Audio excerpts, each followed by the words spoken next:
Charles County. On behalf of myself,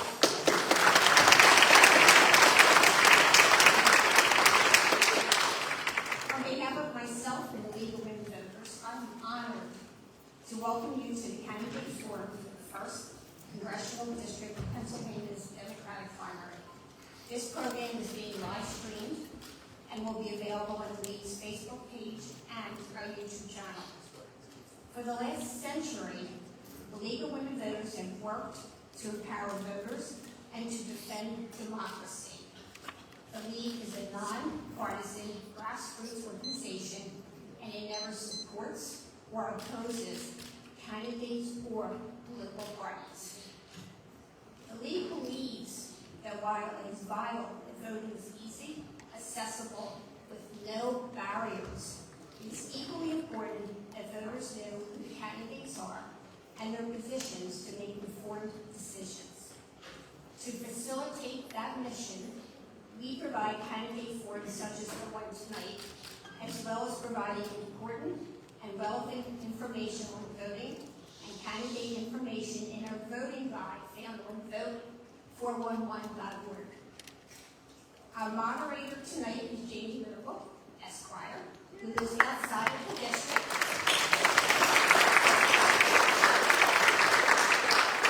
She's the current president of the Lower Merion and Narberth League of Women Voters. And now I'm happy to hand this program over to Jamie, who will introduce the candidates and review the roles of our forum tonight. Thank you all very much.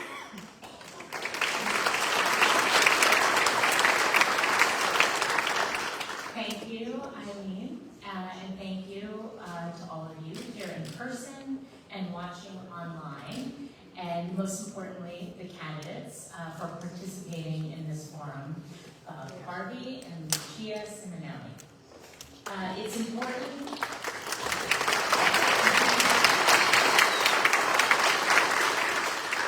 It's important that voters have the opportunity to hear directly from you on the issues and matters impacting your community and their community, and thus their vote. Before we begin, I want to review the format and ground rules for tonight's program. Each candidate is aware of these and has agreed to these rules, so there's no surprises. But it's important for us here in the room as well. And this is a great turnout, and so thank you again. So each candidate will have an opening statement of 1 minute and a closing statement of 2 minutes. I will then ask questions to each candidate, and they will have up to 90 seconds to respond. And then the first person that responded, candidate, will then have the opportunity, after the second candidate goes, to request if they would like it, the 30-second response. And as we said to each other, we're going to clearly indicate that we would like that so that I can see it. And then, of course, we have our lovely timekeepers. Thank you so much to Barbara and Karen here, who will be helping us timekeep. And then the order of the questioning as well, and the opening and closing statements has already been determined, so that too has already been decided. So thank you, especially again to our timekeepers. So also, the candidates are aware to stick to time, because the better they do so, the more we get to hear from them, right? And that's exactly what we want. I don't want to cut you off, but I will. So please, I'm not like the other people, presidential, okay? I will cut you off. And then also that's for us too, right here in the room. I know we want to clap and we want to maybe call out, and we're excited, and I love that everybody's excited to vote, but we are going to withhold our applause because we're recording and people are watching, or going to be watching. So as much as we want to clap and thank you, I appreciate it, we're not going to do that anymore. We're not going to yell out, so that we have a nice flow to the presentation and also a great recording. I know, thank you to Jennifer here, who is in charge of our tech, and the township. Thank you for having us here, Middletown Township.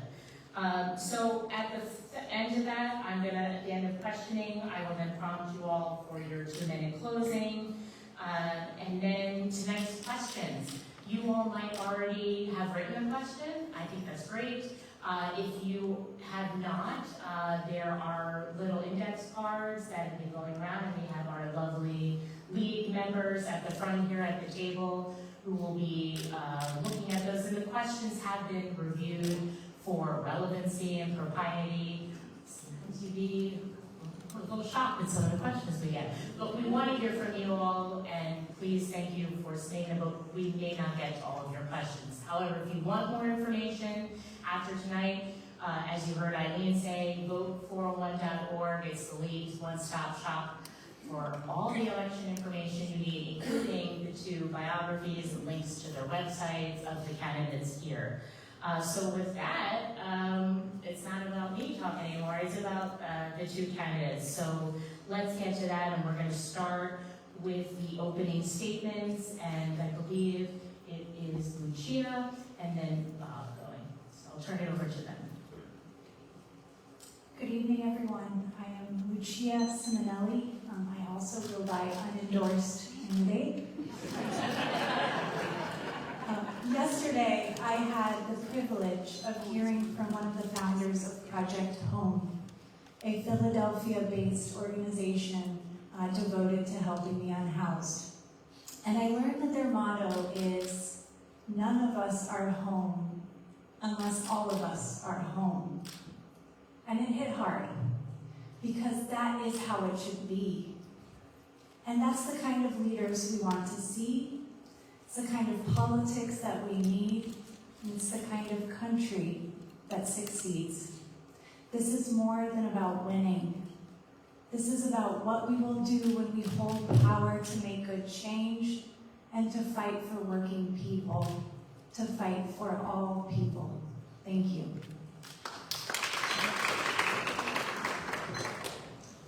Thanks for the applause, but remember, now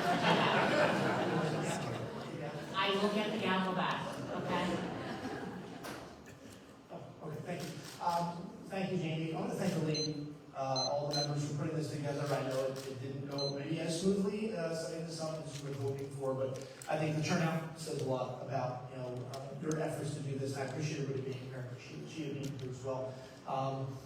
I am a lifelong resident of this county and have spent most of my life, back to my about 13 years of age, working to make this community and this county a better place. I'm proud of my service as a teacher in this community. I'm proud of my service as an elected official. I'm proud of the fact that I flipped this county blue along with Diane Mercedes in 2019 for the first time in 40 years. And I'm proud of the fact that we got reelected in 2023, which was the first time since the Civil War that Democrats have been reelected to office as commissioners. This county makes up 90% of the district. We can win this race. I believe I can win this race. I appreciate you being here, and I'm excited to hear the questions and talk about the issues. Great, thank you both. I should have also mentioned, I turned my phone off, and you should as well, because again, we just want to make sure we have a nice flow to the presentation. We don't want to mistakenly have phones going off, but also we already have it recorded, so we ask that you not record. We have press also taking pictures because you're so important. And now we're going to get to the questions. Just a reminder, 90 seconds response to each. And I'll start with Lucia. If elected in November, what would be your 3 legislative priorities? The first thing is to end this war. I think there's nothing more important right now than not to be risking the lives of our service members, killing people overseas, seeing gas prices skyrocket, creating environmental catastrophes, and spending over $1 billion a day that could go to housing and education and healthcare. This is in the power of Congress to do, and that would be my top priority. The second thing is accountability.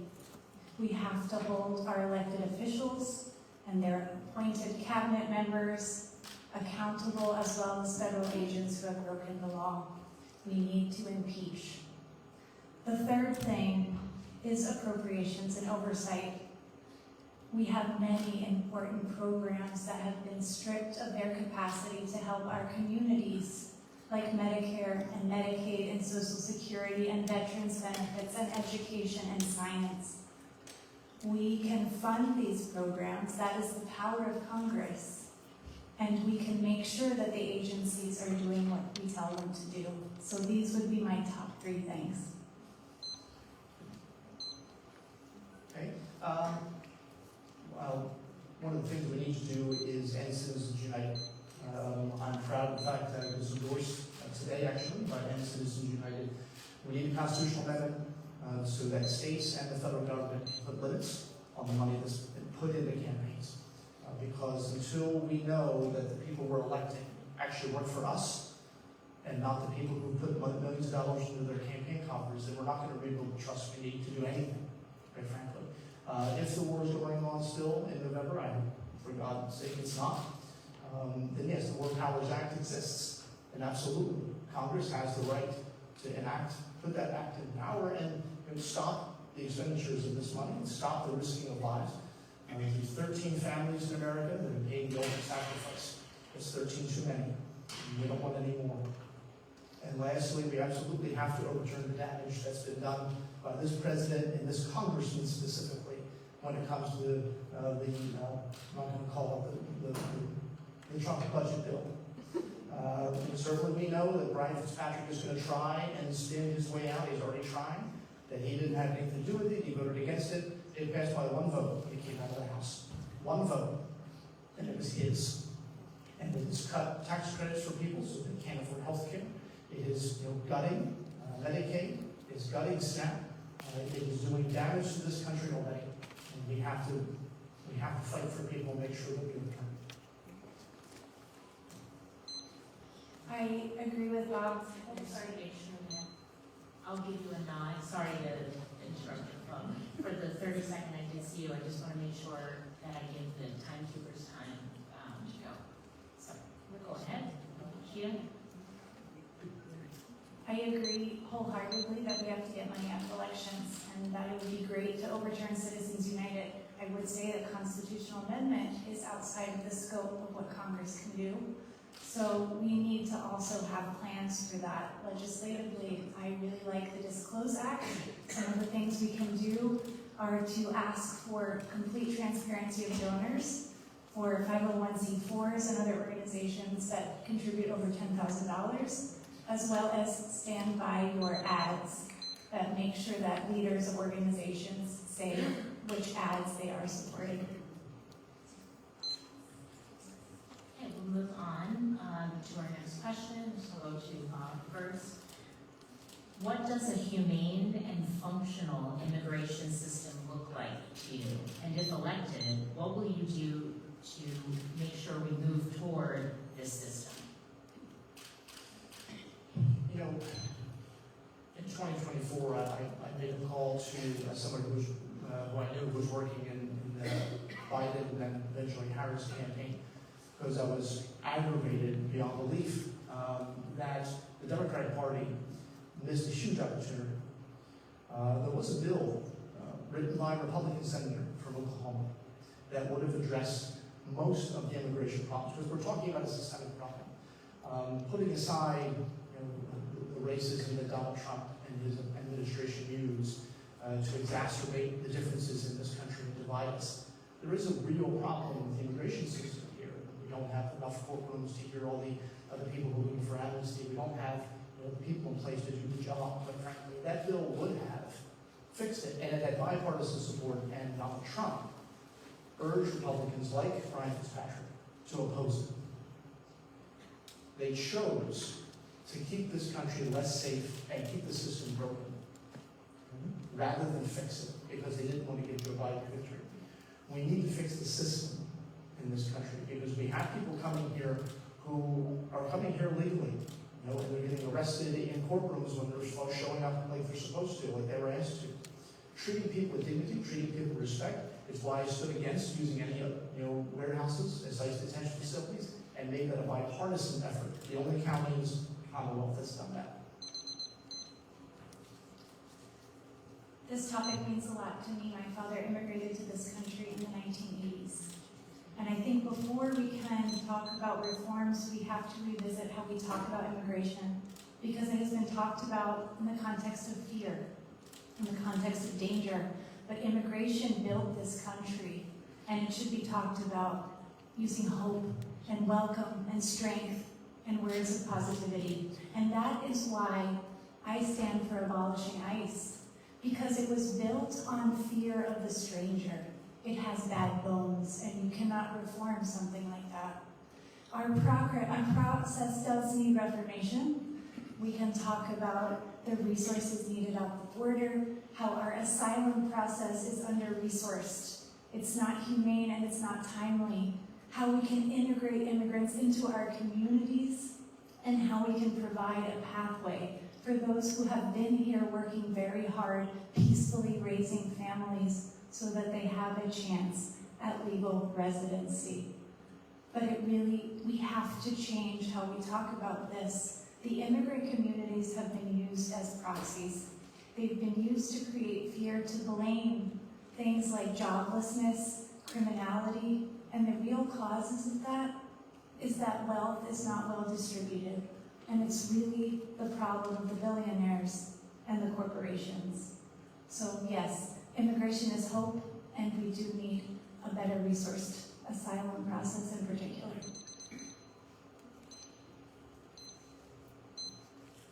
The next question will go to Lucia. What measures do you support to improve and secure elections and voting access? And what role, if any, should the federal government play in how state elections are run? This is unfortunately a question that is at the top of many people's minds these days. We're facing the persistent attempts to pass the SAFE Act, which would strip people of their rights and accessibility. Voting should be free and voting should be easy, because that underpins our democracy. So we need to fight back any efforts that would impede anyone who rightfully has the right to vote from voting. We are also, though, facing the fact that the federal government is now trying to make people feel scared at the polls, trying to get people's voting information. And so we really need to create a feeling of safety on Election Day. I have always been a proponent of making Election Day a public holiday. I think we should do that and celebrate the right that we have. And I think at this moment, states now do need to take the power to secure our elections. I know Governor Shapiro is working really hard to do this. So at this moment, many of those responsibilities may fall to the states.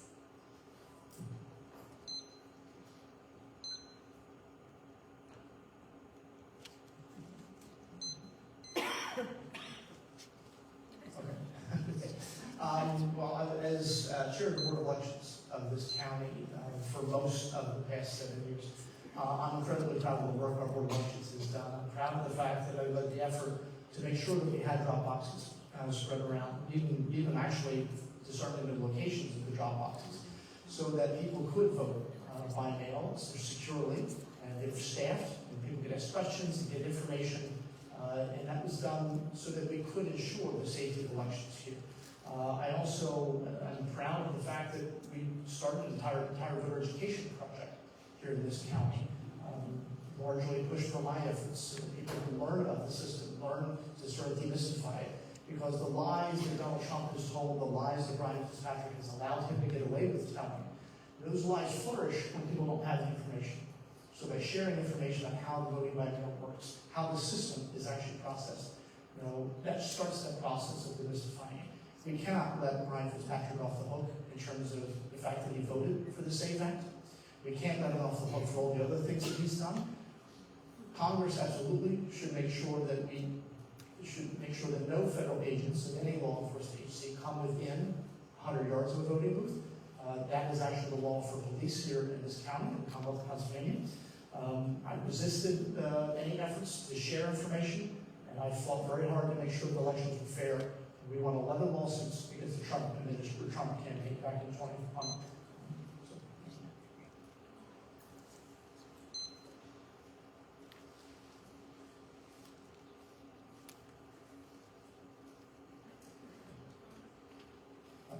Yeah, I got something. No, I just thank you for keeping the time.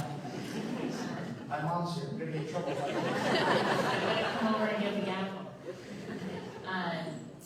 Next, we'll start. Bob is first. How would you design an American health system, and how would you get there from where we currently are?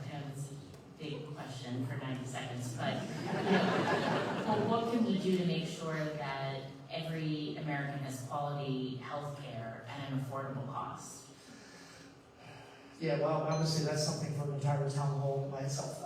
Certainly starting with, reinstating the tax credits, making them permanent, the ones that Brian Fitzpatrick and Donald Trump took away from people. I've talked to business owners, small business owners, who don't know how they're going to make ends meet because they don't know what's going to happen with premiums, how much more they're going to have to pay. Quite simply, it's as the father of type 1 diabetic. I also understand that when you have life-saving, medications like insulin, which was invented in the 20s, the fact that you have pharmaceutical companies still gouging people on prices is the reason why Bucks County filed suit against insulin manufacturers under my watch, to make sure that they're not price gouging people. We need to allow competition. We need to allow the federal government and other insurers to negotiate prices. We need to make sure that we're prioritizing people over profits. We need to make a decision as a country, as a society. What do we really value? We allow everybody to have quality, affordable health insurance with people they trust, that's available when they want it and where they want it. That's a system that's successful in my view.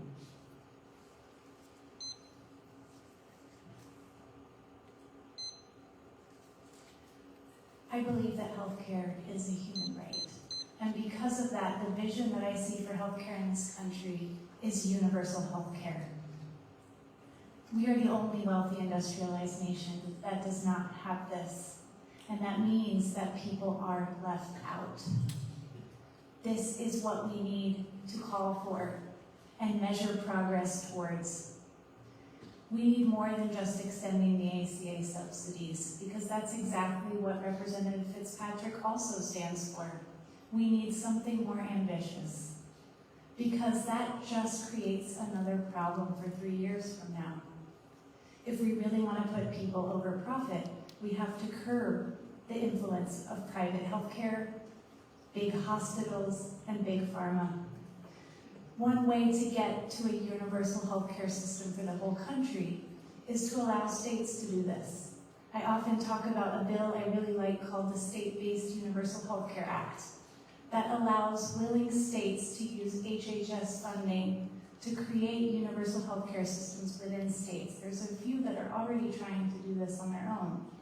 The reason I think this is a good pathway is because healthcare systems are local.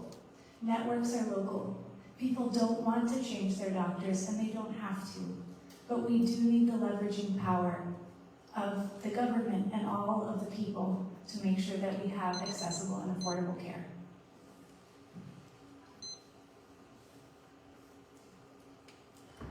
Okay, and Lucia, we'll start with you now. What role, if any, should the federal government play in providing an equitable, quality public education for all children, pre-K through grade 12? I think it should be its role to a large extent. Education is opportunity. I grew up in a working class family and we lived paycheck to paycheck.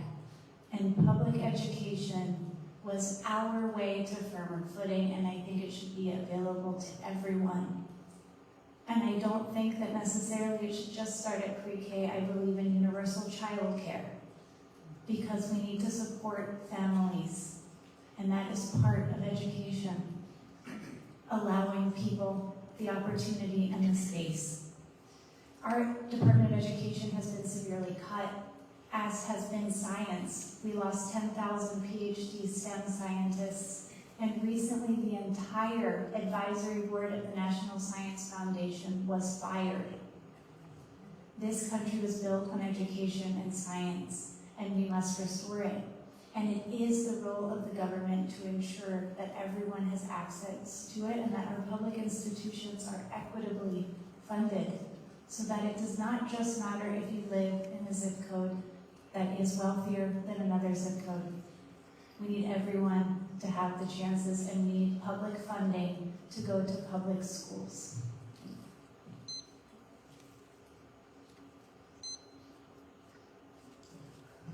Well, as someone who spent 26 years as a public school teacher, obviously this is something I've had 3 decades to think about and experience. I think we absolutely need universal pre-care, preschool care, because we know that kids who start out behind, if they fall behind, if they're still behind by grade 3, they never catch up when it comes to reading and writing. And so those first couple of years, so formative for kids, especially in a society where our cell phones, quite frankly, and video games are pulling them away from interacting with each other. To have them interacting with each other strengthens social bonds, in addition to building the educational building blocks that can make them successful. I also think we need to provide tax breaks for families so that they can afford quality childcare. We can give tax breaks to billionaires. We can give tax breaks to Jeff Bezos and Elon Musk, but we can't give them to working families so that their kids can be cared for. That's wrong. That's fundamentally wrong. I am somebody who, partly because of how I was raised, I'm the first in my family to go to college, but I value technical education. Ideally, I think every school should be a technical school. And I'm not just talking about learning how to do basics. I mean, learning, if you look at an engineer, if you know how to do something with your hands, you're going to know how to design it later. And we need more civics education. It's been cut for decades, and I think we're seeing the results of having a whole generation that doesn't understand how government works. All right, thanks. We're going to get to all of these amazing questions from you all. And this one goes to a topic that I think is front and center, just as education and immigration, all the great things you discussed, and that is AI. This is 2 parts, so dealing with AI. Local municipalities are scrambling to put ordinances in place to protect from the rapid development of AI data centers. What is your position on this rapid spread of AI data centers? And do you feel there is a role for the federal government, which you're running for, in regulating AI? Yeah. So the question's on data centers or on AI? It's, the spread of AI and the rapid spread of the data centers, and then what role, if any, should the federal government have in regulating AI and data centers? Okay, all right. AI, So just not AI. certainly we need, the federal government is behind the 8 ball and trying to catch up on both of these things, just AI in general and how AI is used. We're dealing with this at the county level because we have employees who could be using AI to help do their jobs, but we have to make sure they're doing it responsibly. Because when you put information in and ask ChatGPT to put something together, you're putting that information out into the universe for other people to use. So if you're entering information about a child's education records or someone or a senior citizen who you're caring for their health records, trying to ask for a report to be generated, you can't be putting people's private information out. So there's all kinds of data we have to use. We want to make sure we're protecting jobs, so that that's the whole issue in terms of itself, how we deal with that. But in terms of data centers, we need a national policy in terms of regulating how data centers operate. We have to make sure that the public isn't punished by having their electricity rates go higher than they already are, because you have data centers sucking up energy. And we have to make sure they're done environmentally, in an environmentally sound way. The facility that's being built here in Lower Woods County is only a couple miles from my house. And so in terms of feeling the effects of electricity bills or environmental effects. I'm going to be on the front lines of that just because of where I live. And so we need, I'm proud of the fact that this county is already giving information to all municipalities. Our planning commission, at my direction, is giving information to our municipalities to help them deal with it.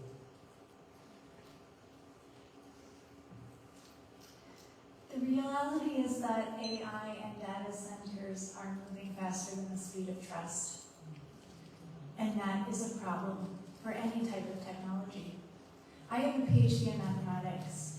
I love science. I love technology. Many of my colleagues work on AI.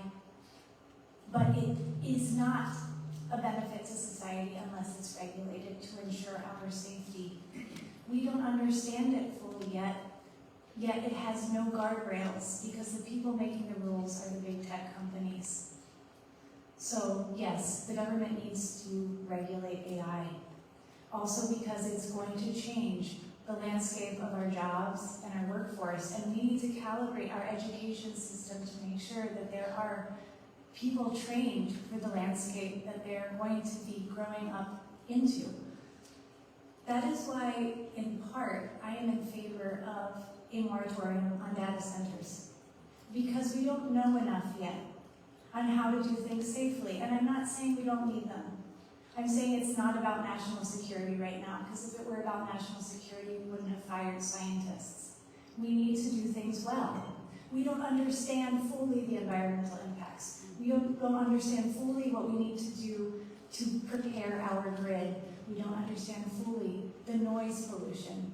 In order to create effective ordinances which are necessary, we have to know what they should contain. All right, and next we'll have Lucia. This is a question from the audience that I think is pertinent.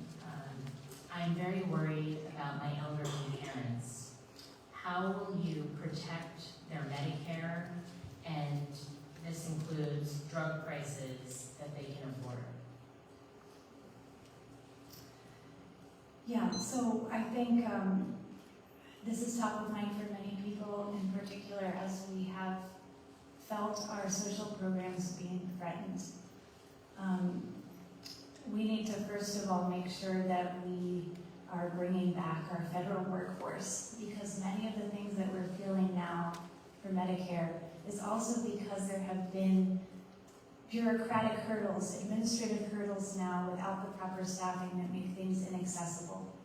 So we need to restore these programs and restore their funding, and we also need to make sure that they last. And this goes for Medicare as well as Social Security. Social Security is going to be insolvent by the year 2032. What does that mean? It means that the money that we've paid into it is not going to come back to us. We are only going to get 70% of what we are owed. And the reason for that is that it's our tax code. Our tax code can pay for these things. So in the example of Social Security, there's a cap on the income that's taxed. Last year it was about $176,000. This year it's going to be $184,000, which means income over that is not taxed to pay for these programs. We need to lift those caps. And that means also taxing people making over $400,000 a little bit more to be able to pay for Medicare.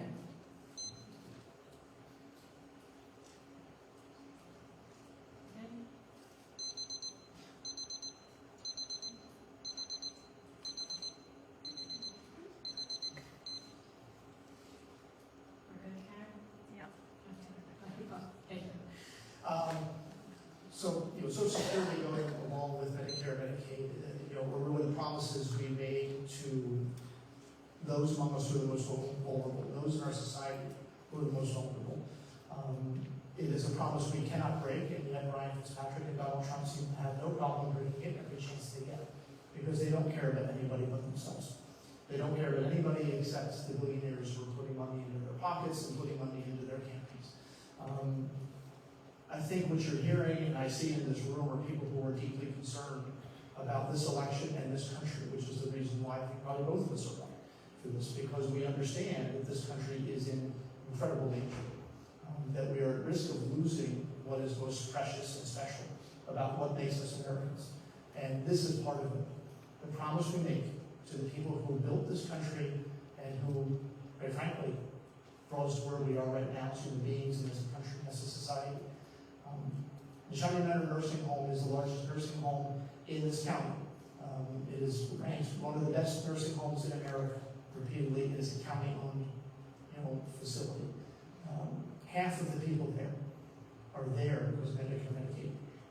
Okay? Where do they go? And they're not the only ones. Nursing homes across this country rely on Medicare and Medicaid so that they can keep costs lower for others. So where do those people go? This is something, it should be easy. I don't understand why this was a hard one for Republicans to get. Just make sure we set the timer. Lucia asked for 30 seconds. Oh, okay.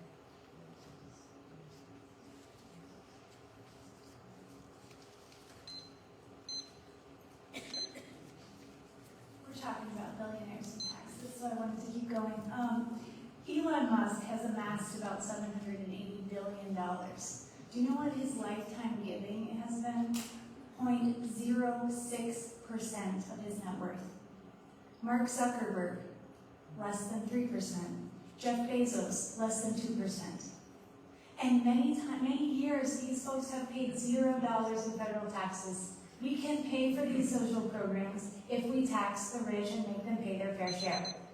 Most of their wealth is in stocks that are not taxed unless they're liquidated or traded, and they borrow against them. This is not fair.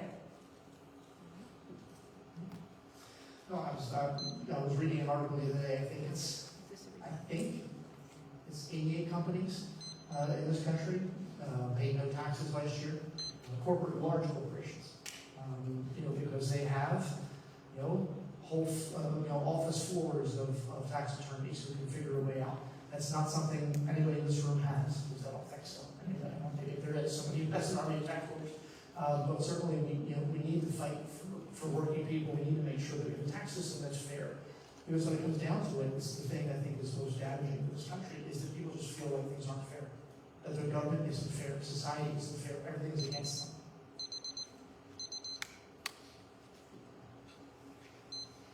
I'm going to stick with affordability. We got many questions regarding that. One, I think it's nail on the head. I think Bob, starting with you. Yeah, yes.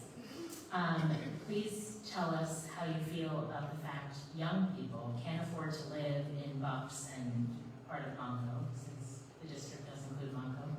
How will you help?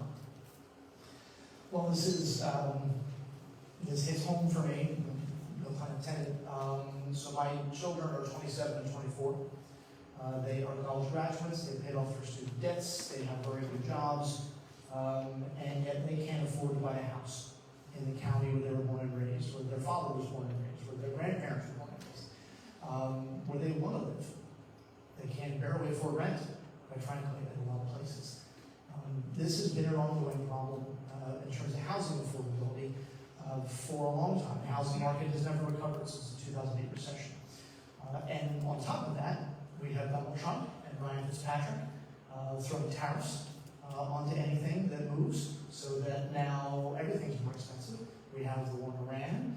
We have, which is obviously, again, going back to Donald Trump and Ryan Fitzpatrick not caring about the impact on all of us and businesses in this county. We need to do multiple things.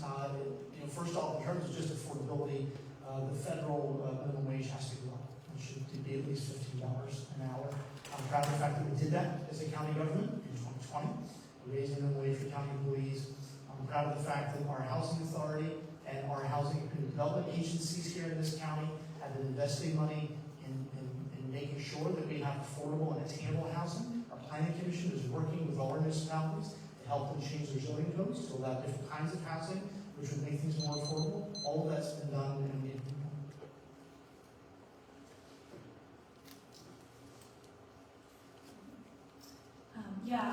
I'm in my 30s, and I feel very fortunate to have a really good job, but I also cannot afford to buy a house. So it is a real issue right now.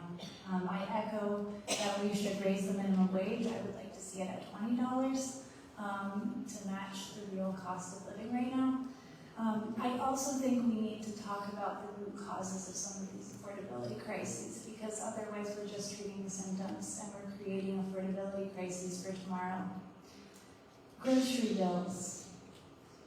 The main disruptor of food prices has been climate change. It's not just extreme weather events, but it's also pervasive disease. We have to address climate change, but it's also about the fact that our grocery stores are monopolies. So we need to enforce more antitrust rules. Housing, Bob mentioned tariffs, labor shortages, also the influence of corporate landlords, private equity. We need more public, affordable housing. Utility bills. We touched on data centers, but the point is that we need to treat our grid like the critical infrastructure it is. It is outdated. We need investment in transmission, distribution, and we need to stop subsidizing the dirty, expensive energy and bring on clean, affordable energy sources.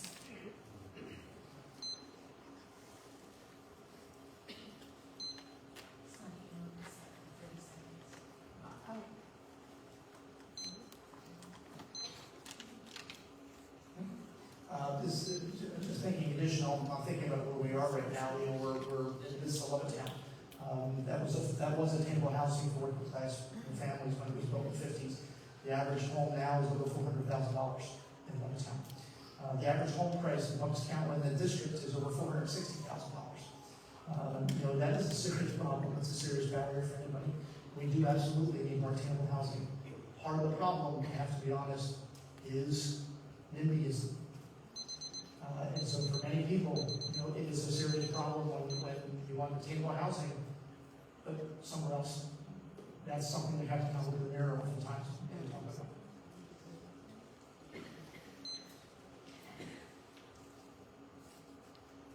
Switching gears. They're all relevant topics. Switching gears. What is your position? We got a couple questions about this, and we have this on our lead questions as well.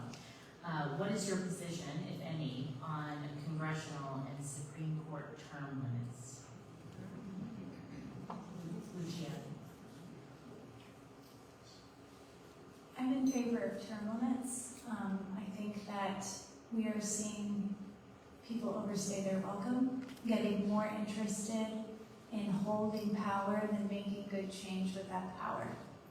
I think in Congress, especially in the House, they need to have a chance to legislate, which takes a while. It is a slow and frustrating process, and so I don't think it should be very short limits, but I don't think that we need to see people in Congress longer than, too long, where they start getting ineffective and too entrenched and quite honestly disconnected from the realities on the ground. The issue with the Supreme Court, I also agree there should be term limits, but I think it goes beyond that because they're not really even held to a robust ethics code. We are seeing that they are accepting gifts and influenced improperly, and so I think the Supreme Court situation could be helped through term limits, but I think there are also other reforms that we really need in our judicial system.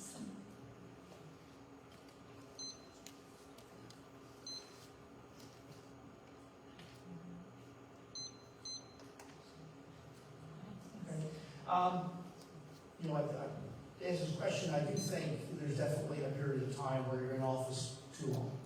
And I think it goes back to the reason why so many people don't trust government, is because they know that oftentimes you have elected officials or federal judges, Supreme Court justices who've just been in power so long and have all the access they need to all the special interests that they really don't have to listen very much to their constituents. Gerrymandering makes this even more of a problem.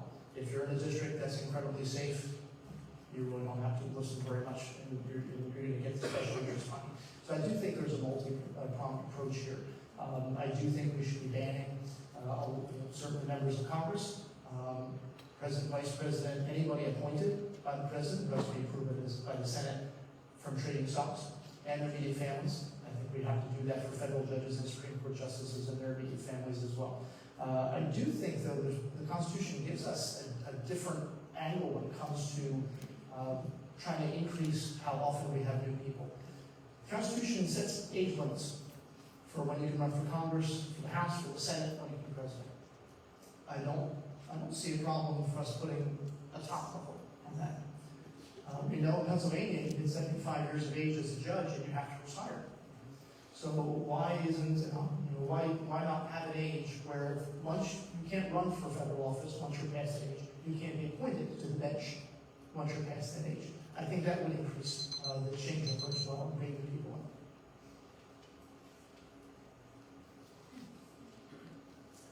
Our next question came about trans women's rights and bodily autonomy. I'm going to remind everybody, unless it's an emergency, turn off your phone. You're interrupting our recording. Okay, back to the question. Trans healthcare, women's healthcare, but especially trans youth, are under attack at a national level. Reproductive rights have been gutted. When this administration continues to try to target our bodily autonomy, what will you do to protect those among us who are most impacted and need protection?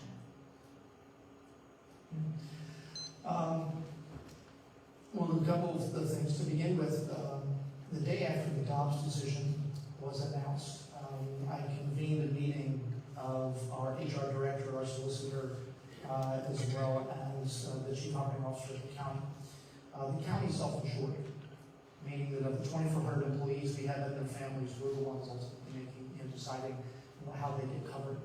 And the question I asked, I said, well, at the time, if you remember, the state house was controlled in both parties, both houses by Republicans, and they were talking about amendments to the Constitution of Pennsylvania that would allow for abortion to be banned in all cases.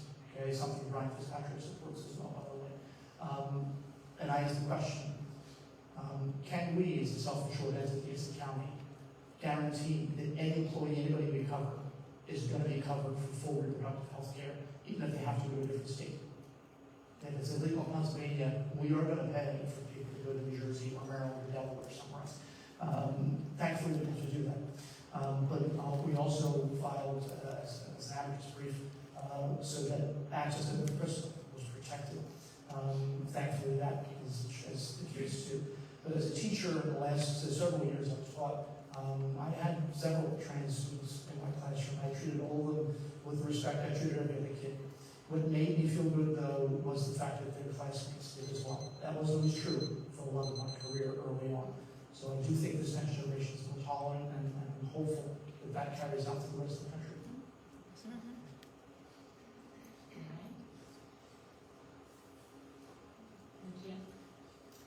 Trans rights are human rights, and gender-affirming care is health care, and reproductive freedom is health care. This is what I believe, and this is what I would fight for. This is what Medicare needs to cover, this is what Medicaid needs to cover, and this is what eventually universal health care needs to cover. We need to focus on anti-discrimination legislation. There needs to be equity in jobs and in treatment, and there needs to be the appropriate gender listed on documentation.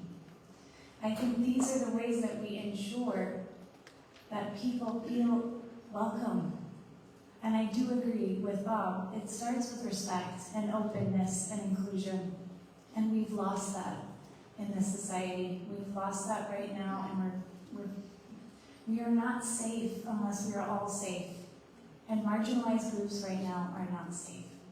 So I do think starting with respect is important, but we have to codify a lot of these things, and we have to be very comprehensive about what we consider rights and what we consider health care.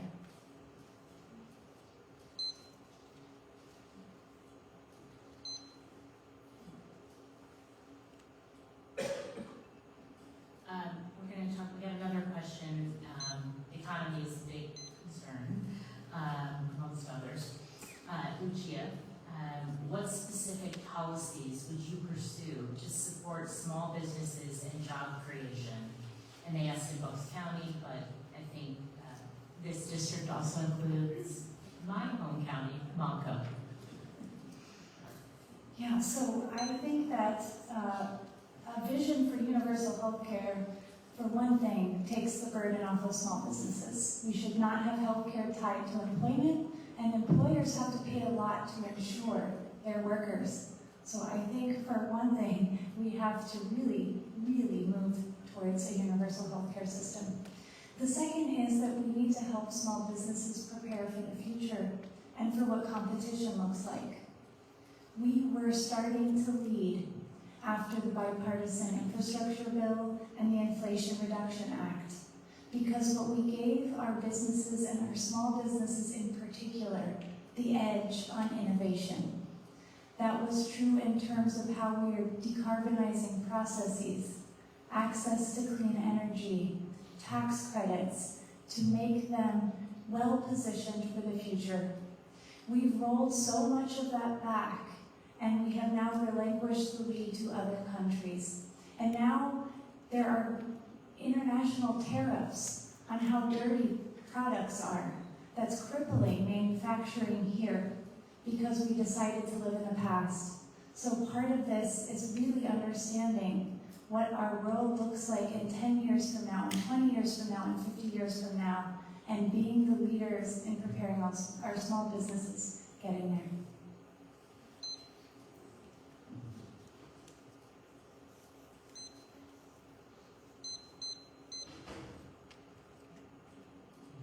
Well, most of the businesses in this county, in this district, and in this country are small businesses.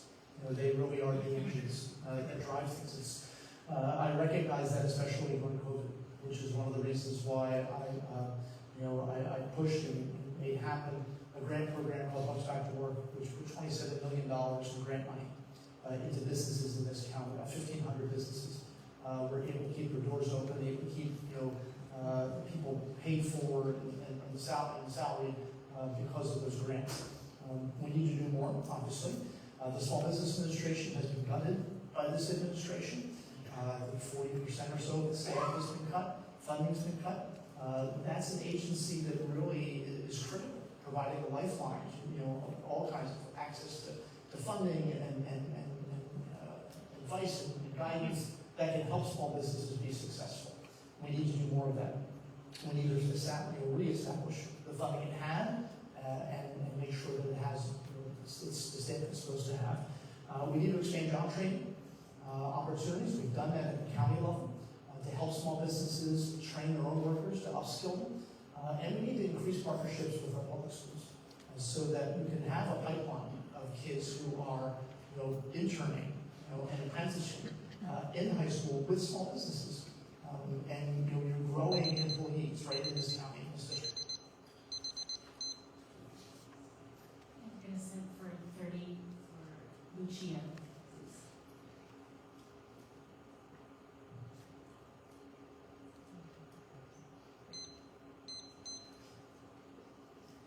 Another type of small business that often goes overlooked are small family farms. And, the Farm Bill works on a 5-year cycle. It was supposed to be renewed in 2023. That's 3 years past that date. That's how much we're respecting the people who are growing our food. Many of the subsidies that passed in the big bill for billionaires were for big ag, and we're continuing to see that right now in the bill that's passing to replace the Farm Bill. We need small family farms to be supported.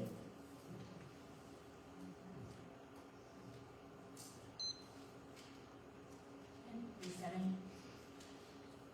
I think, no. Yes. Okay. Sorry. This is great though. So many great questions, so many good topics.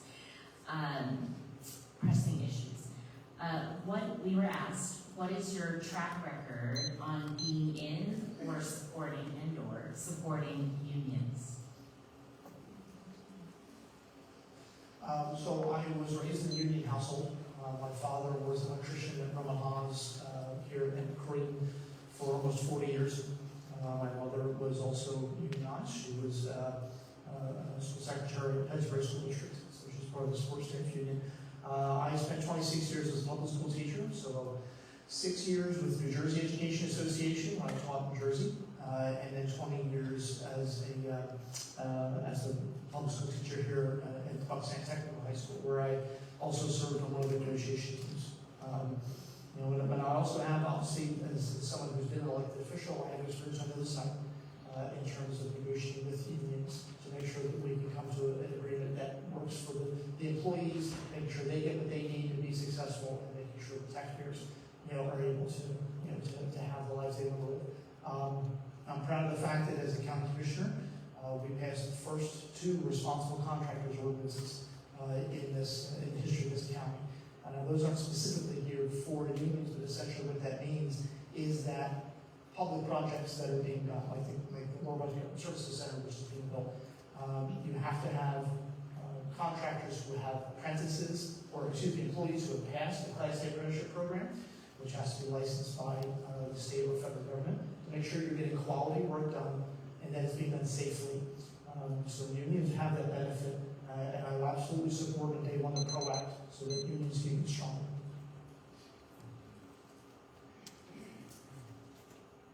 Yeah, +1 to the PRO Act. Definitely would support that. I would also say that when I worked in Congress, I worked in the United States Senate, and I worked on climate and energy policy.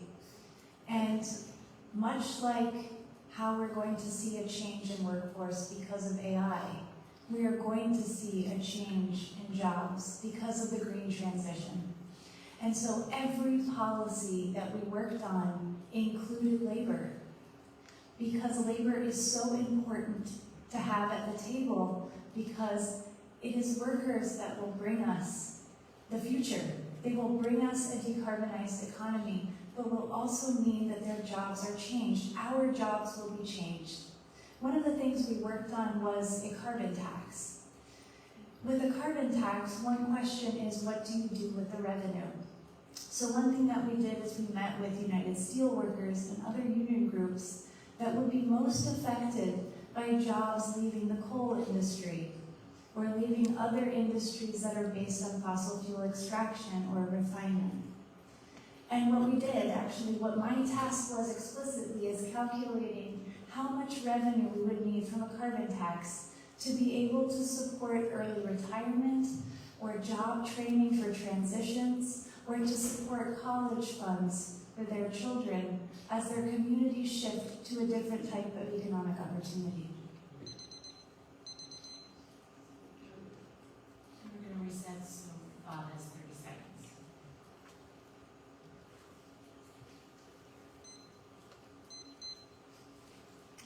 I wanted to also talk about the fact that only about 10% of the workforce in this country now is unionized, which is obviously down a lot from the past 4 decades. This country was strongest when unions were strong. I'm proud to have walked picket line with nurses at Roebuck Hospital and St. Mary's, and with our UAW, both the sisters, when they were on strike a couple years ago. We have a UAW facility, General Motors facility not far from here. We need to fight to make sure that you can join the union anywhere, because we know we have a lot of anti-union forces in this country.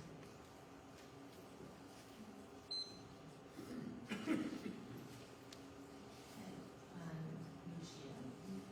Redistricting is in the news, specifically an unprecedented mid-decade redistricting battle to redraw congressional district lines. Do you agree with these efforts? And what, if any, redistricting reforms are you in favor of? I agree with the efforts right now that are defensive efforts, that are countering redistricting happening in other places because they are going to create a short-term balance. But this is untenable.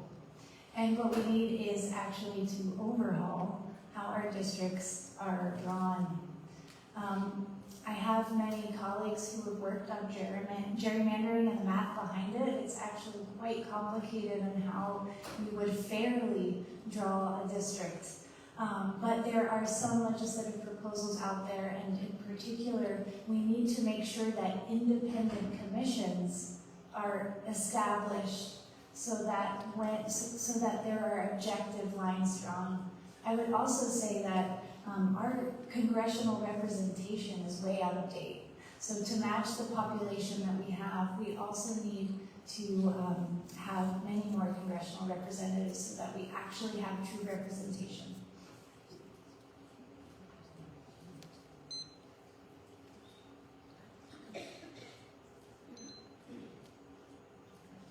You know, there's a lot of things that kind of drive me crazy about Brian Fitzpatrick and Donald Trump and in general the way the Republican Party has behaved for the past couple decades. One of them is that they like to claim that they're the party of patriots.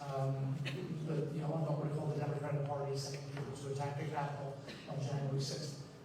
They want to claim that they're the party that cares about veterans. But, you know, it wasn't a Democratic president who called those who we've lost in combat suckers and losers. That was Donald Trump who did that.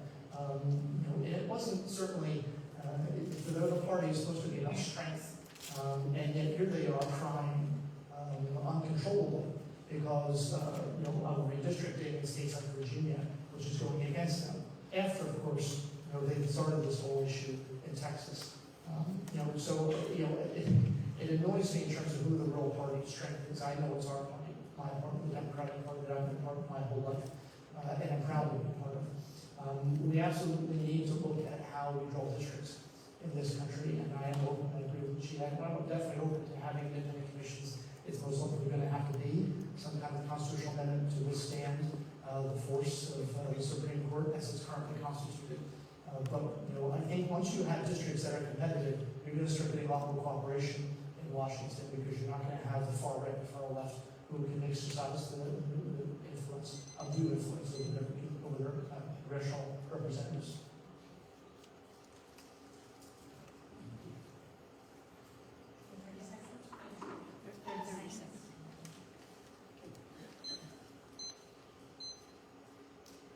Part of some of the proposals to fix the gerrymandering are multi-member districts and include some type of ranked choice voting. And I think this is very interesting, and I think this could really help in objectivity and true competition and true representation. So I just want to point out some of the features of this legislation that I think are very positive.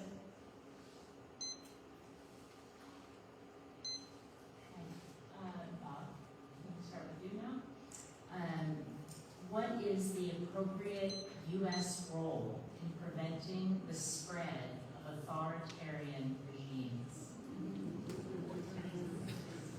Totally switching gears. Yeah, that's a good shift.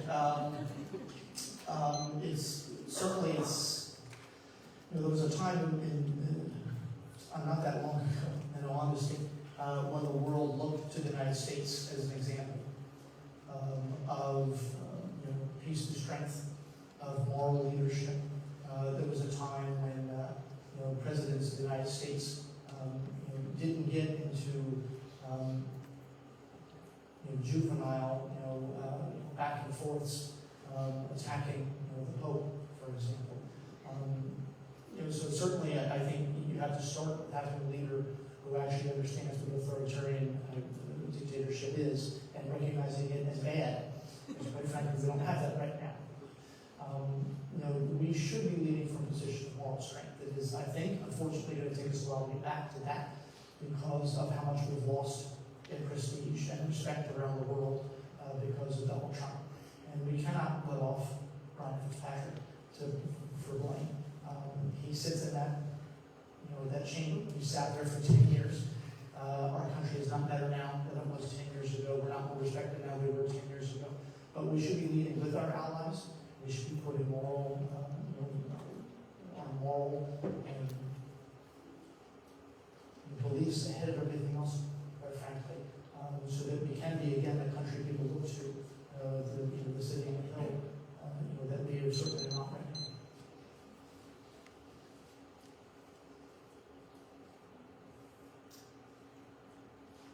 We have to start with ourselves. We are a country now that is verging on an authoritarian government. We are waging wars of choice around the world. We are violating international law. So in order to say anything to anyone else we have to start here. We have to demand that our government is doing the right thing and is values forward. In terms of how we have existed in this world, I think it has been a long time that we've had a foreign policy of arrogance. A foreign policy that's based on dominating, on being aggressors.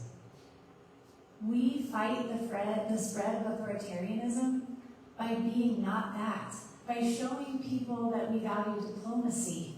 That means investing in things like our State Department, that our foreign policy is about foreign aid. We have cut USAID and its programs, and that is the true strength of the United States. Funding Voice of America, the things that bring people hope and that tell people news and that support democratic ideals. In the civil war in Sudan, USAID was providing about 40% of its aid, and those programs were closed overnight. We have to live it before we do anything.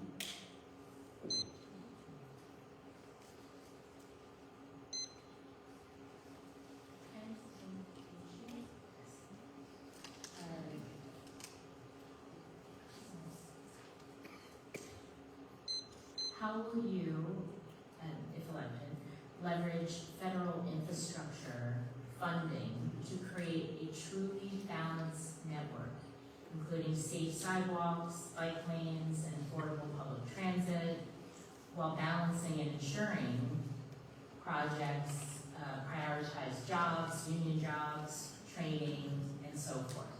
So they're asking about making sure you balance those, I believe. How will you leverage federal infrastructure funding to create a truly balanced network, including safe sidewalks, bike lanes, and affordable public transit, while also ensuring these projects prioritize and balance keeping local union jobs and workforce trainings for PA-01 residents? This year in particular is the year that they're supposed to pass or renew the highway bill. So the last time the highway bill was renewed was actually the bipartisan infrastructure bill. That included a lot more than just roads and highways.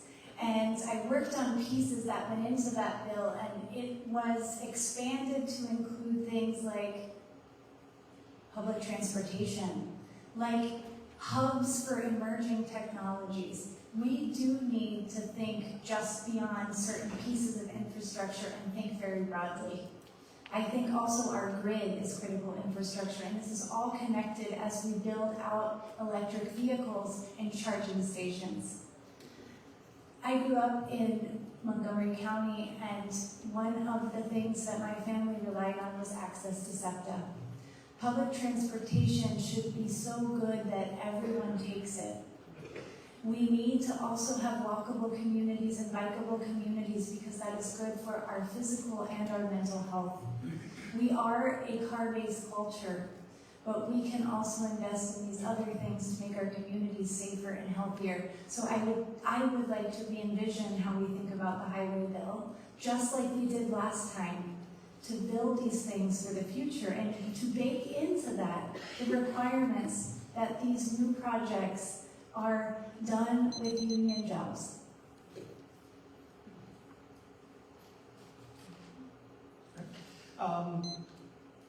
Well, as a county commissioner, one of the things we push a lot is trails. In fact, we are extending a trail here in Lower Bucks County that's going to connect a few trails that have been built over the years.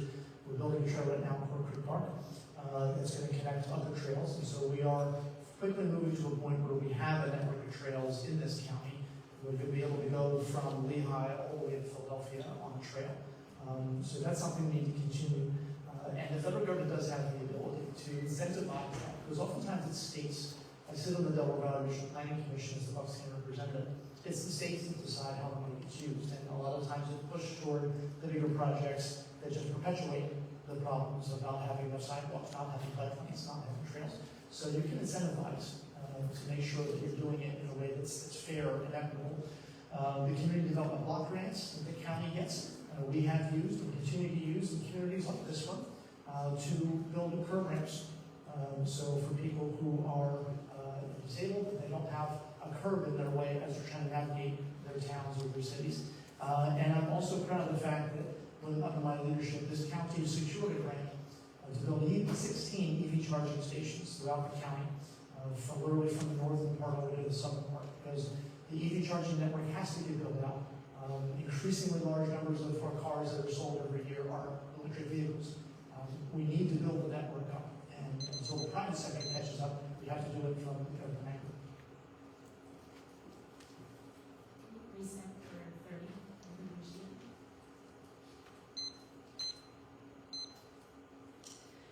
There's an opportunity also as we rebuild this infrastructure to do it in a way that is going to focus on adaptation for the future as we see climate change happening, but also to do it with really new and good materials. Things that I work on right now are about how you can pull carbon out of the atmosphere and store it away in a lot of construction materials. That goes for concrete and even asphalt and things that we need to build some of this infrastructure. So I think it's an opportunity also to create jobs and do things wisely and prepare our communities for the future. We're going to stay on climate change. I think, Rob? I think I'm on Rob? No. Yes, I am, Rob. Yeah, I've been checking. It's a lot of questions. What, if any, actions would you take to address the threats facing the U.S. and the world due to climate change? I've already taken them. This county is suing the American Petroleum Institute, as well as the major oil producers of this country for deceptive practices that they've entered into and continued for decades. Much like what we saw with tobacco companies, the major oil industries, we know, thanks to whistleblowers who have leaked information, they've known since the 1950s that continued use of fossil fuels in the way in which it was expected would cause irreparable damage.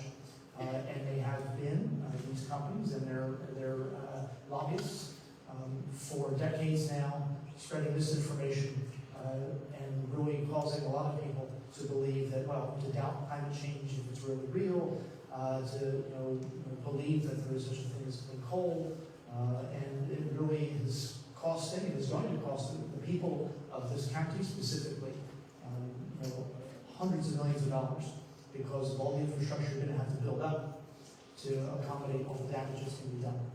So I've already started doing that, but we need to invest in actual energies of the future. We need to be building more windmills, not denying the project's existence. We have to be building more solar energy facilities. We're building one in this county, thanks to my efforts to do that. Here in Lawrence County, we're going to be doing that. We have to do more of that. We have to actually take back the technology and stop letting China and Europe rule the world in this area. We should be doing it. May I have 90 minutes? Okay, tough crowd. All right, 90 seconds. I totally agree about the influence of dark money. It has, the fossil fuel companies have really worked against any forward climate legislation. In the absence of fixing that right now, though, I think there are things that we need to do. The power sector is part of it, but not the full story. Within the power sector, things like solar and wind, yes, they're the cheapest forms of energy, but our grid is not ready for them. We need to invest in the grid so we can bring them online, but we also need firm energy sources. So we need things like batteries, we also need geothermal and other things to complement them because they are not the full energy portfolio. Also, our economy needs to be decarbonized in many different ways. Industrial processes are not just about switching to clean energy. We need new ideas. Cement, 60% of the emissions from cement is chemical process. You cannot just switch to clean energy to solve that. So we need a lot of research and development to decarbonize, invest in things like the Industrial Demonstration Program in the Department of Energy. We also need to think about things like agriculture, methane emissions, and aviation and shipping, which again are not about just clean energy sources but alternative fuels. Lastly, I would say that we're at a point where emissions reductions aren't enough, and we have to focus also on pulling the carbon dioxide out of the atmosphere and storing it, and thinking about adaptation for our communities. If you could reset for 30 seconds for Bob.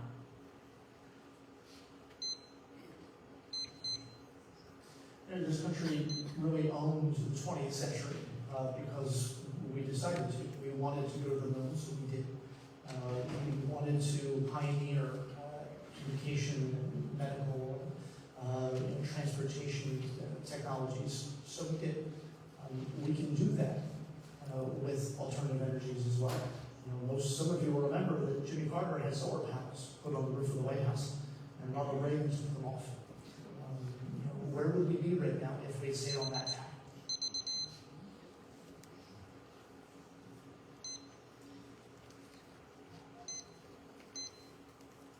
And another 30 seconds for Lucia. I want to say there's a lot of hope for getting climate things done because a lot of things that reduce carbon emissions also have other co-benefits. So I want to talk about something that excites me in the agricultural sector, which is that a lot of our soil is too acidic.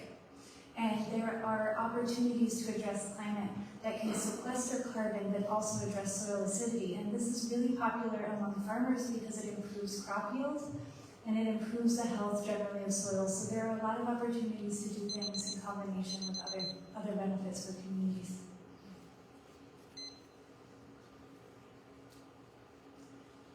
And Lucia, next. If you should be elected, are there any specific committees you have your eye on and would like to be a part of, and why? Yes, this moment in time, I think that oversight is important. That's gonna, I think, especially because we are going to flip the House, there's going to be a lot of work to be done on the oversight committee to hold our executive branch accountable and assert the appropriate checks and balances. I would also say that Ways and Means is interesting to me because of healthcare. That's a lot of where the healthcare policies go through, and I think that's going to be very top of mind for people, especially if the first order of business is ACA subsidy extensions. And then I guess the third I would say is appropriations, but I'm going to go into the subcommittee of the legislative branch because, as many of you may know, I have a little bit of an obsession with this science agency that used to exist. And it used to exist to support Congress in proactive policy making. It helped them understand what is going to be facing us in our future. Things like AI, things like climate change, things like pandemics, and create the policy ahead of time so that we're not just fixing problems, but we're paving the way to a better future anticipatorily. So I would be on the subcommittee for the Ledge Grant appropriations so I could fund the Office of Technology Assessment. Wow, okay. Bob? Sure. Growing up as a kid, I played a lot of sports, and I was a baseball player. I remember I was interviewed by a reporter who was speaking out on baseball and asking about baseball positions to play. So I'll be honest, I played every position. I was the kid that the coach could put in any position on the field, catcher, pitcher, first base, third base, short, outfield, because I could play them all. I was a terrible hitter. I was a very good fielder. And I kind of feel as if, as I'm coming in as a freshman potentially into the House of Representatives, I'm going to be conscious of the fact that there certainly might be committees that I might want to be on, but I'm going to rely on them to look at my background. Obviously, 26 years as an educator, a master's in education, department chair, teacher, in technical high schools as well as academic high schools, teaching kids of all levels. That's obviously the clearest background for me. But in terms of local government, serving here in Falls Township and as a county commissioner, and dealing with all of the things that we deal with, and understanding the impact that decisions made at a different level of government can have on the local government. That's oftentimes forgotten by our friends and our true friends in Harrisburg. Nobody's thinking about that. Certainly, I don't really have a lot of friends in Washington. Certainly not the one who represents us here. We certainly need people there who have experiences in a wide variety of areas and can do their part. So I'll say, Coach, just put me in, and I'll go where you need me. And if you could reset for 30 seconds for Lucia.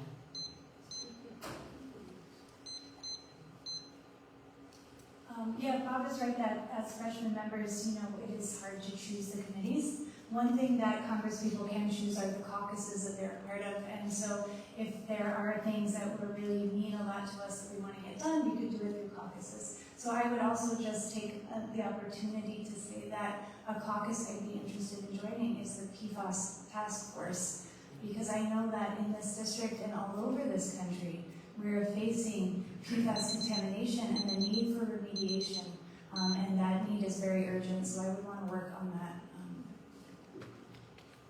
I would be happy to work on that one too. We are, as a county, suing PFAS manufacturers because of the damage they've done to the Neshaminy Creek.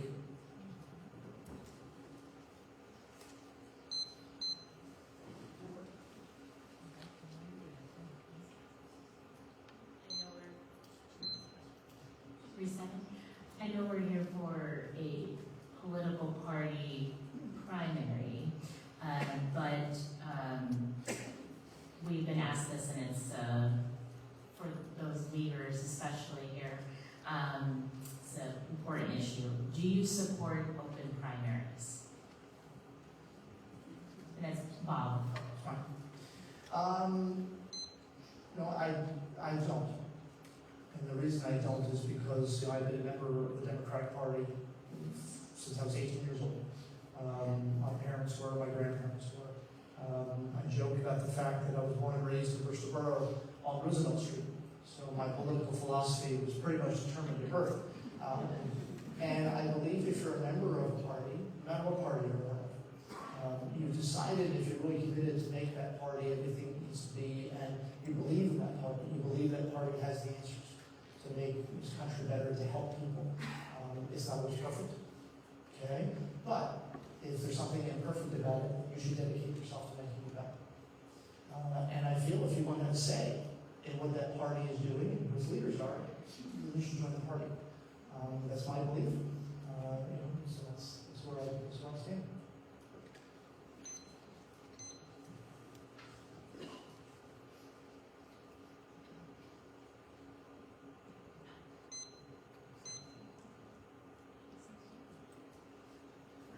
Good, Karen? No. Okay. Sorry. Yeah? I am a big fan of open primaries. I have not been a Democrat my entire life. I have been an independent. I believe very much in voting on issues. I don't believe that we have to always be part of one party or another party or vote on party lines. I believe this is about people, it's about policies, and I think to some extent some of the problems that we're facing today is allegiance over a party over people. And so I think that in particular, if we are interested also in strengthening the Democratic Party, it's about letting other voices in. And it is about processes that allow different ideologies to coexist and to work together and to make each other stronger. I see open primaries as unity, a time where anyone can vote for a candidate they believe in and not be shut out of the process because they don't have a certain letter after their name. I don't think that this weakens the Democratic Party. I think it strengthens it. You can set for 30 seconds for Bob, please. Okay. I just thinking back about my own voting history. Even though I'm a proud Democrat, I voted for Republicans. I voted for Albert Rubenstein when he ran for district attorney, when he ran for judge. I appreciated appreciated the work he did, how committed he was to keeping us safe. I voted at one point, I forget what year it was, I voted for Jim Greenwood for Congress because I appreciated his beliefs, especially when it came to environmentalism and him being pro-choice as a Republican. I actually told him that a couple months ago. And, I'm trying to get him to support me, but it's not working. And 30 seconds for Lucia, please.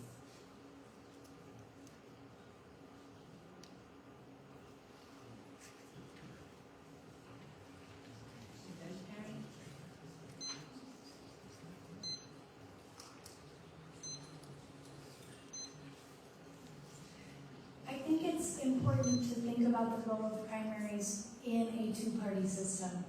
The reality is in November, we basically get two choices. Think of how diverse we are. Think of how many different ways of thinking and how many different ideas that we share. Primaries are a really special place because we actually get to talk about things in the full spectrum that they exist in. So I just want to say open primaries facilitate that in a way that November doesn't in the system that we have.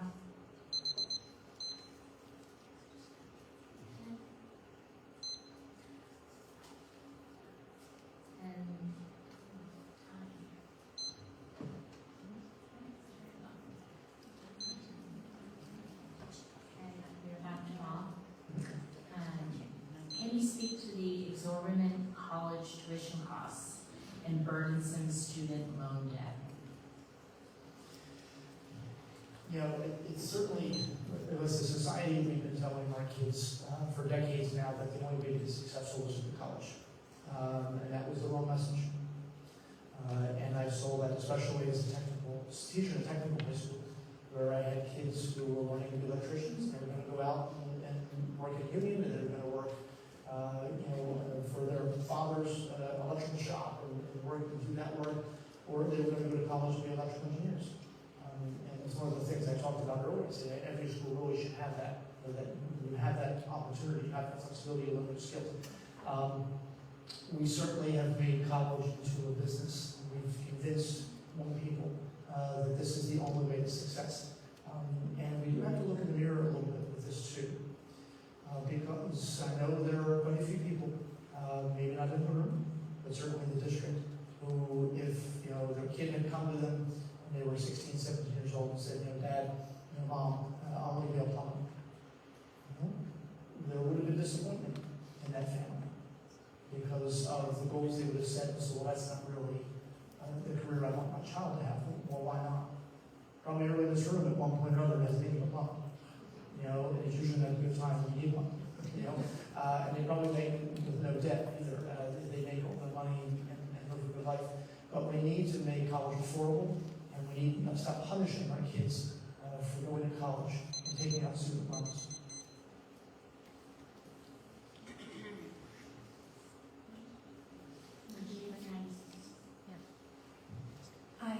I agree that there are so many ways, respectable ways to make a living in my family. I come from a family of carpenters, electricians in the family.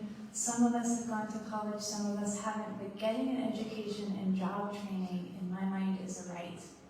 And it should be accessible for everyone, no matter the direction that they choose. And Bob is absolutely right that universities in particular have been turned into businesses. And that must be addressed.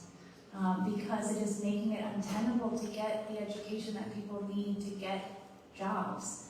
And I think that student loans should be forgiven. And I think that tuition to community colleges and public institutions should be free. And we need to really have good standards so that degrees mean something and that they're not just something that you buy. There's something that you work for and that prepare you appropriately for the job landscape. So we do have a problem with education, but we need to fund it and we need to shape it so that it works for us. We're also in a moment where universities have been politicized and their funding has been tied to capitulation. We have to respect education as something that is our future.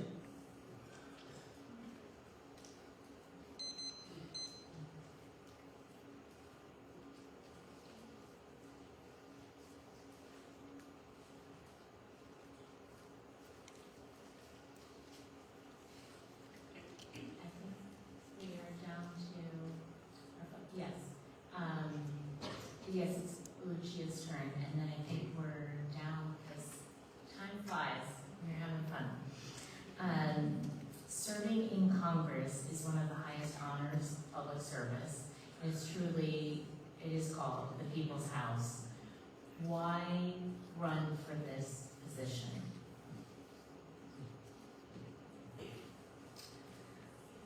I'm running for this position because I've worked in Congress before. I worked in the United States Senate as a science advisor, and I fell in love with our legislative process. It can be frustratingly slow, don't get me wrong. And there can be a lot of opinions and special interests that gum up the works, but ultimately, it is the way that we have for us to have power, to vote for someone that then can enact ideas and changes. And that is so, so beautiful when it works well. In fact, I liked it so much that I stayed in federal policy because I learned that to counteract the special interests that often make policy about profit and not people, there's a large network of nonprofits that counterbalance that. So I've worked now for 7 years in the nonprofit sector, helping to write federal policy and advise and provide technical assistance for policymakers so that we have legislation in particular for science and for climate and for energy that serves our communities. I would also say that the scope of a congressperson's job is about making policy for the entire country and also shaping foreign policy. I have had experiences living and teaching around the world that have informed how I think that policy should be made. Well, it's a shame not everything you said. Unfortunately, talking about the House of Question is accurate because it certainly, it should be a chamber that's honorable. I don't know if you can call it that because we have just failures of leadership. You have weak representation, especially from people like Brian Fitzpatrick, who care much more about keeping their job instead of doing their job. I'm running for this seat because I was raised in a family that emphasized public service. I was raised in a family that taught me that if you saw a problem in your community, you didn't point fingers at somebody else and say, hey, so you should go fix that. You went and fixed it. And if you couldn't fix it by yourself, you found other people to help you fix it and make it better because it was your community. It should be the people's house. It's not. Okay? It belongs to millionaires and billionaires who pump millions of dollars in. It's one of the reasons I'm not taking corporate PAC money in my campaign because I want to fight for the people who I currently represent and those people from Montgomery County as well who live in this district. I want to work for you because your lives are the ones that are made difficult by the people who are there now. And it need not be that way. It shouldn't be that way. It should be about bringing back respectability to being a member of Congress, showing the people you represent that you fight for them, that you work for them. That's why I'm running. If you could reset for 30 seconds for Lucia.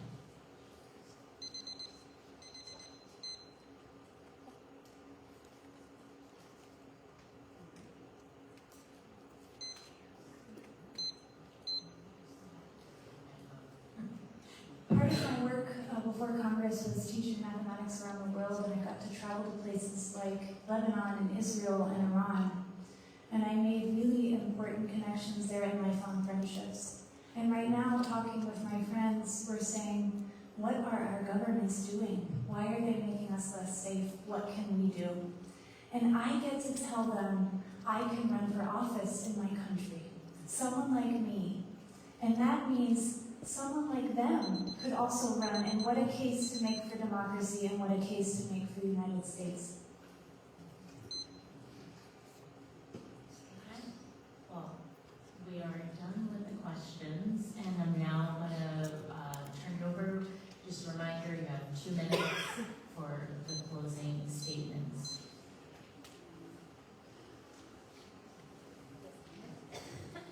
So, again, thank everybody for being here. And thank Jane for moderating. Thank you those who put questions in for the league. Really appreciate all the work that you did in putting this together. Our timekeepers, Thank you so much for your role tonight. This is an incredibly important election. This is a seat we have to win. Brian Fitzpatrick, again, has been in office for 10 years. It's a simple question to ask yourself. Is this country better than it was 10 years ago? Are our lives easier than they were 10 years ago? Are you prouder to be an American now than you were 10 years ago? Bucks County makes up 90% of this district. I've won this county twice in the past 7 years. My first election, I won by about 700 votes. My second one, I won by 11,000 votes. And that second election in 2023, that was at a time when there were 9,000 more Republicans than Democrats in this county. So people have asked me, well, how are you going to convince those people who voted for Brian Fitzpatrick, the independents, the Democrats, the moderate Republicans, how are you going to convince them to vote for you? And my answer is, they already have. Some of them twice. I'm proud of my record here in this county. I'm proud to have led efforts in sustainability, proud of keeping our elections safe and secure, proud of helping small businesses, proud of making a government that's efficient. We did Doge way before it got, Elon Musk was running around with a chainsaw. We were already doing that here because we owed that to the people of this county. I can win this race. I'm asking for your help to do that because we can't afford to lose this race again.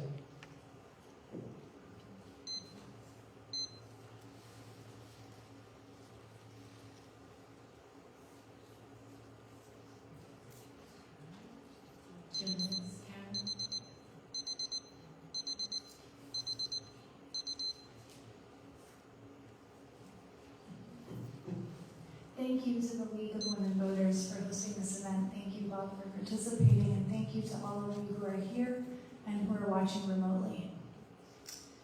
I come from a working class family who struggled, who lived paycheck to paycheck. I know the stress of the emergency expense that you might not be able to afford, to being without health insurance, avoiding going to the doctor, but also having the opportunity of things like public parks and libraries and transit and schools and colleges and universities. And that is where public dollars should be going. Our dollars should be going to education, to universal health care and universal child care. They should be going to ensure that everyone has a roof over their heads. Instead, our money is going to reckless and unnecessary wars. It's going to violate human rights, and it's going to make the rich richer. And our elected officials are not acting with the courage and the urgency that we need. The status quo is not working. We need a different kind of fight. I bring you a scientific training, experience in policy making, and the fight of someone who comes from the working class and wants everyone to have opportunity. Things seem tough. Things seem insurmountable, and it's easy to feel powerless, but I truly believe that together, collectively in solidarity, we can build a better future. I stand with you, I stand with the working families of this district and the working families around the world, because none of us are home until all of us are home. Thank you. Oh, right on the buzzer. Don't send our tax money to Israel.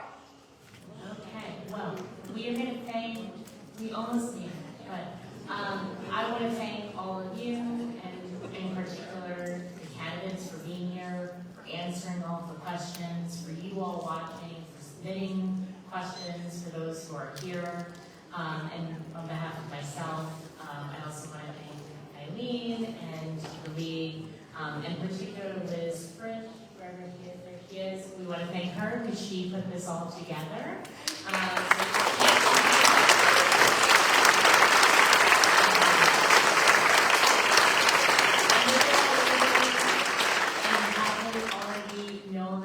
Most important that we tell all of our friends, our family, that random person in the elevator, hey, we vote every year, twice a year in PA.